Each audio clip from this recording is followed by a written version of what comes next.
The morning after that unforgettable lunch felt strangely translucent. The air outside seemed thinner than usual, and even the hum of cars on 21st Avenue sounded impossibly clear.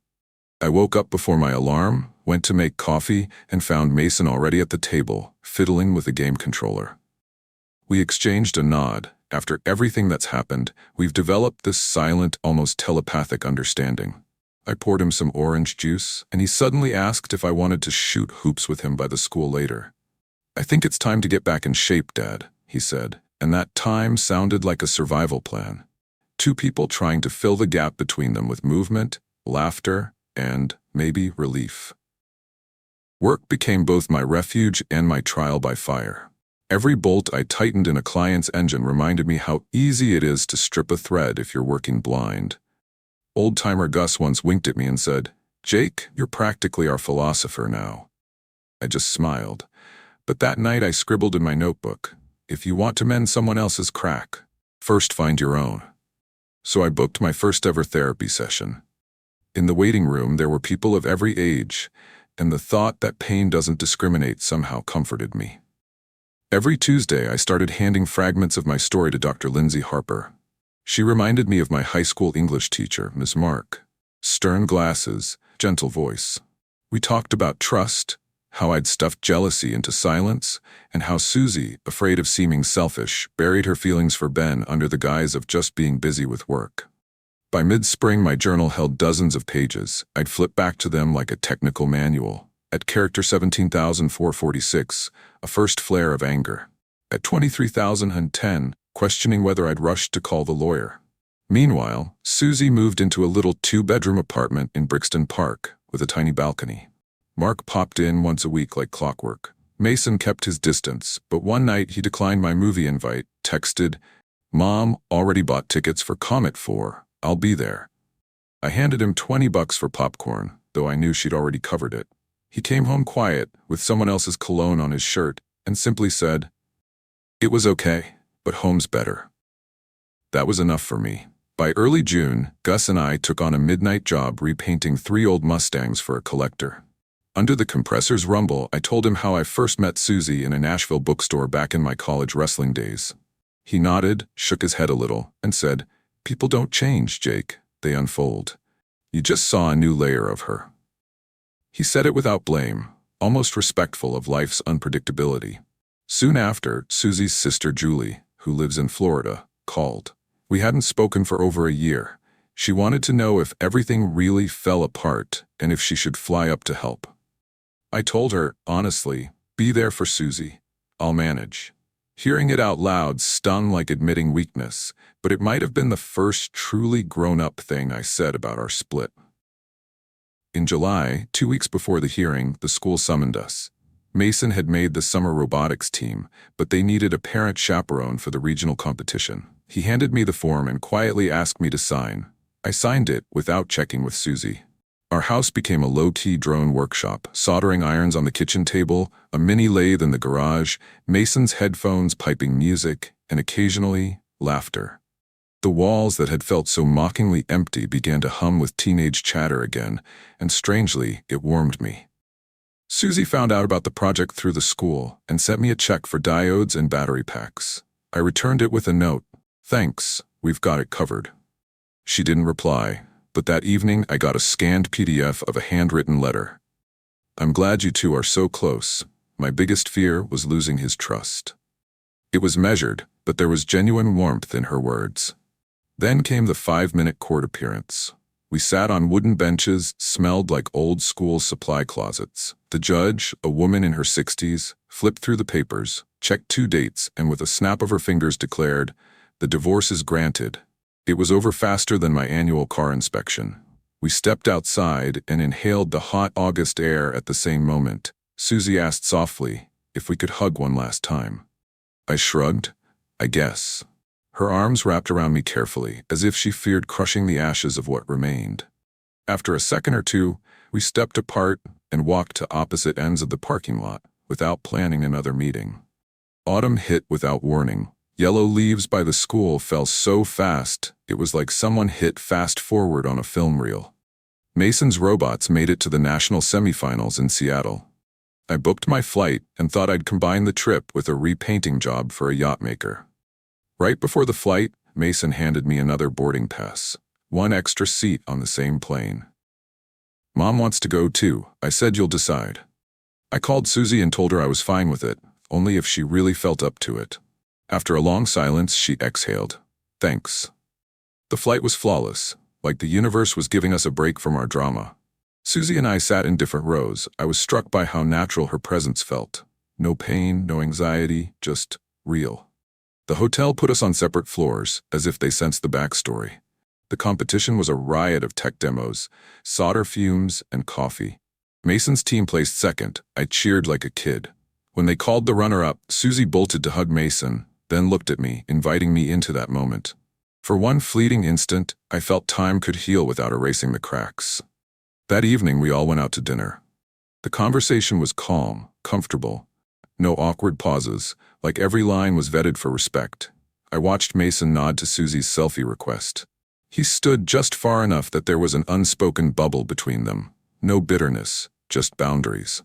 Back home in the Colorado night, I realized this was as good as it gets. Functional coexistence felt both victory and loss. A month later, Mark and Lauren's wedding in Austin. Invitations had gone out early, but 2 weeks beforehand Mark called, "Dad, I put you and Mom at the same table. If that's a problem, I'll change it." I told him, "We're adults, we can handle it." After the call, I stared at the steam curling off my coffee, like it was hinting that paths aren't always straight. The wedding was intimate. A ranch venue, a wooden arbor, cicadas chirping. Seated next to Susie, I zeroed in on the details. Her shoes pinching her heel, lavender-scented tablecloths, Lauren in vintage lace like a movie star. We whispered about weather, flowers, the menu. Near the end, Mark asked for parental words. I went first, speaking briefly but warmly. "Marriage isn't a promise of sunshine. It's an agreement to be honest, even in storms." Susie looked off into the distance. When her turn came, she took the mic and said softly, "I made mistakes you all know about. Today, I only want to ask one thing. May my son and his wife always choose truth." There was no uproarious applause, but that hush felt reverent. Later, during the dancing, I spotted Susie by the lemonade stand. I went over and she admitted she was glad she came. "I used to think regret was a feeling," she said. "Turns out it's a lifetime of work." I nodded, no clever line to offer. We stood side by side until dusk, and I realized, forgiveness isn't something you give another. It's something you stop carrying so you can finally stand tall. After the wedding, life threw another curve. A Tesla Model S rolled into the shop.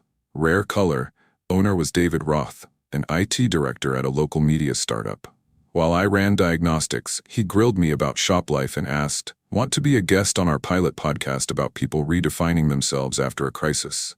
I nearly laughed. "I just fix metal." He smiled. "Exactly. People trust those with grease on their hands, not just fingers on keyboards."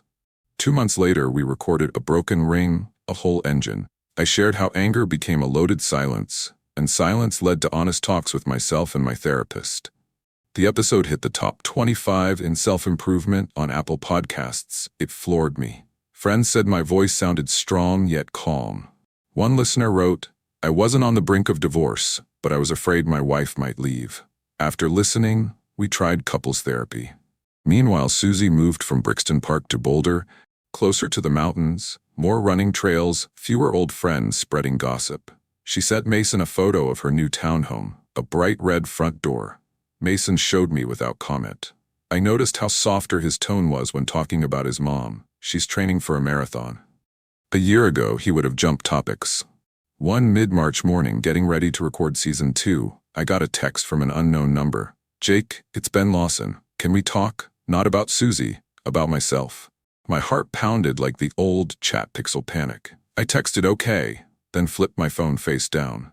Hours later, I returned the call. Ben spoke quietly, measured. He'd moved to San Diego, started seeing someone his age, but guilt from our breakup still dragged him down.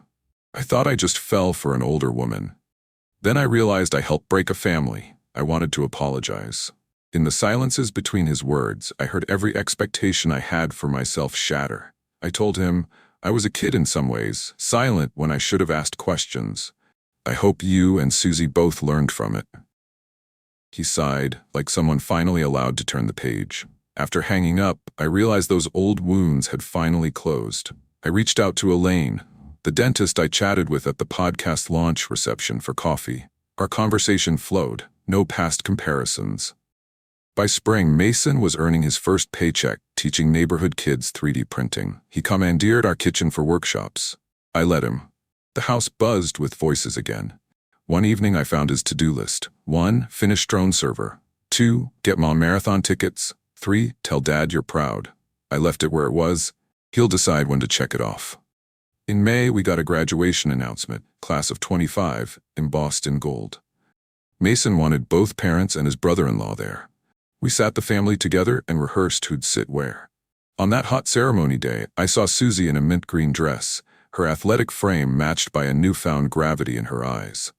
When Mason's name boomed over the speakers, we both leapt up, and on impulse, Susie and I hugged at the edge of our row, briefly, but without the old edges. After graduation, we all went to our favorite pizza place.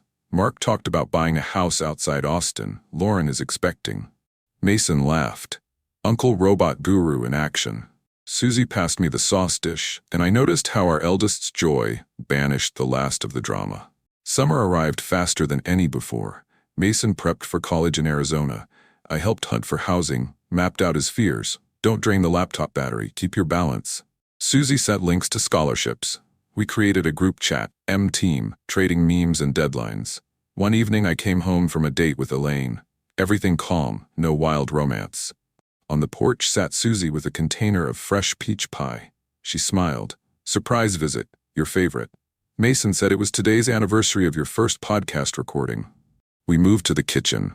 The cinnamon scent filled the house. We talked about business, her marathon in Park City, my plan to open a second shop. We sat like old neighbors, close with clear borders. When she left, I lingered in the living room staring at the empty pie dish. We'll never get back together, and that's okay. There's no anger left, just a calm knowing that one chapter closed because we both needed to learn something. Now it belongs in memory's archive, where lessons are easier to pull than pain. That fall, I stood on Denver's train platform, waving Mason off to Tucson. He hugged me tight. You'll be fine without me. I tested it. I laughed. I've got an engine shop and podcast listeners. He raised Susie's hand in a silent, we'll make it, and I saw a proud tear in her eye. We waved until the train carried away that part of our life. The part where we were parents of a 9th grader. Back home, I opened my phone, scrolled contacts, and tapped Elaine. Her voice was warm. Ready for that canyon hike? I said I was ready for anything. Real trails, honest sweat, the chance to talk or be silent, with nothing left to hide. On the kitchen table lay a long, neglected notebook. I opened it to the first blank page and wrote, the starting line isn't the divorce date, it's the moment you stop fighting yourself. I closed it, put on the kettle, and realized there are plenty more turns ahead. But I have the wheel now, and it won't slip. Outside, a September storm rolled in, and each flash reminded me that every storm eventually clears, leaving the air purer than before. I breathed it in and went to bed for the first time in years without the hollow emptiness next to me, only peace and an open road ahead.